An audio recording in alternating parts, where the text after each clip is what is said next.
So I had a completely normal pregnancy. He was born on time, perfectly healthy.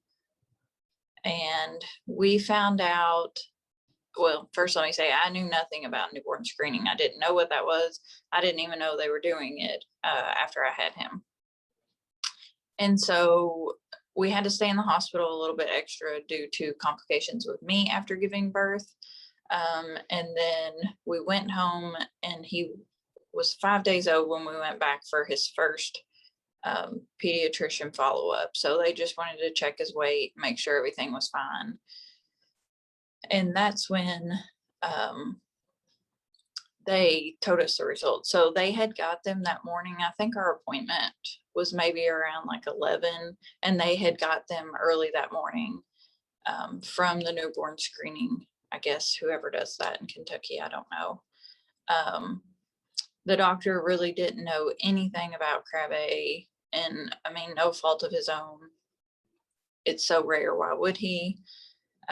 So to me, it seemed like he just kind of Googled what the disease was. They had done a little bit of research though, and they said they would get us in contact with the University of Louisville, which is in Kentucky. But actually, I guess, I don't know if the University of Louisville and Duke had already talked, but Dr. Prasad at Duke reached out to us within an hour and a half of us leaving there. So when the doctor came in, he basically sat down and said, your son has a fatal disease and there's no cure for it. Handed us a box of tissues, told us someone else would be contacting us, and that was about it. So when we got home, Dr. Prasad called us and told us, if you can get to, North Carolina, we can do a bone marrow transplant, and the success rate is, 95%, that, it can help with this disease. It's not a cure, but it can help.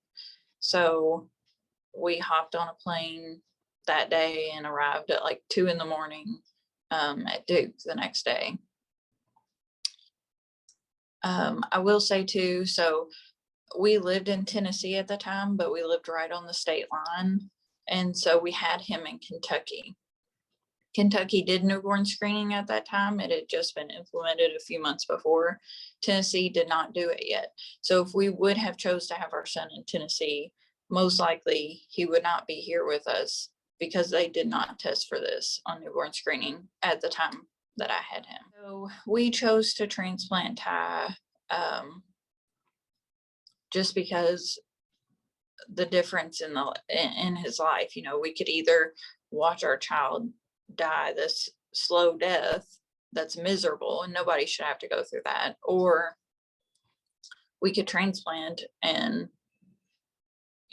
we have all this hope that he's not 100% normal, but he's extremely happy, he's extremely smart, he can work a tablet like nobody's business. He's smarter than I am with technology. And so we didn't really have a choice of where to transplant, because Duke was the only option we knew at the time, and it was time is of the essence. So we didn't really take time to study where could we go or what could we do. We just jumped. And I can say with 100%, I would not have changed. I would still transplant to this day. And I think the best thing would be, though, if there were more places that had the availability to do this in the more states that are on newborn screening.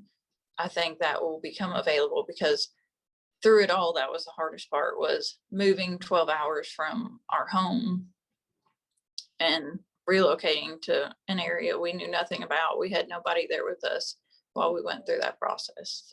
And I know this is probably horrible to say, but I think once you go through the transplant, I remember bits and pieces of it, but it's not like it was yesterday, So I would say it's hard for, a few months while you're there, but it's worth it. It's so worth it.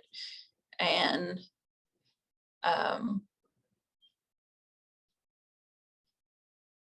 I would say on, if you're questioning, should our state test for this? I believe that every parent should be given that ability to. So nobody educates you on this, and you can't know everything about every disease, but it should be an option. If they would have asked me before they did it, I would have said, sure, yes, I want you to test to make sure there's anything, you know, wrong with my child. I would want to know. Um, but I don't believe that's anybody else's right to do except the parent, and they should have that ability. So today, Tygh is 4.5, going on 14. He has one heck of a personality, but I can say 99% of the time he's the happiest kid you will ever be around. He loves to be around other kids and to watch them play. He can't run around with them, but he wants to, and we can put him in things that he has that ability to do that. So Tygh is not currently in school, but he will start preschool in August. We could have put him in this year, but obviously COVID kind of changed how that looked. So he will start in August. He went to kind of a preschool daycare before we moved. So we lived in Tennessee. We do now live in Kentucky. And he would attend that 2 days a week before, and he loved it. So that's kind of our hope when he starts here in August, that he still really enjoys that. And I think it's really good for him to socialize and be around other kids his age. I just want to say thank you all so much for listening to our story and for basically saving our child. And I think every state should, kind of see that how different our life could be if our son had been born in a state that did not test. And we were so blessed that he was born in Kentucky.